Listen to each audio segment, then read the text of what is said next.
Hello everyone welcome करछि आ गोटे mini vlog को सकाल उठे गाधे पाधे कि मुझे फ्रेश होती फ्रेश होकर मु ठाकुर पूजा कर देली। ठाकुर पूजा कर सारा पर मु खाई पिजुली आउ आपेल या खाईदे कि मु बाहर जाइली मो क्लास क्लास रू आसिक पहुँची जाइली। तो मत बहुत जोर से भोक होता से मुझे खाई उपमा आउ तरकारी या खाई सारा पर देखिले कि नानी बैगन भजा करने कि रेडी कर रखुचे।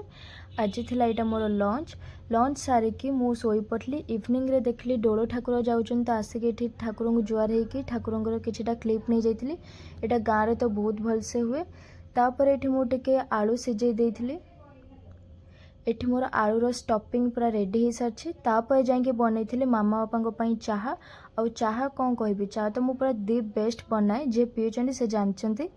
तापर आज ये रेडी होता मोर आलू सैंडविच नानी मोर बसिक ये खाई देलु। आज ये देखा नेक्स्ट मिनी व्लॉग रे। Thank you for watching.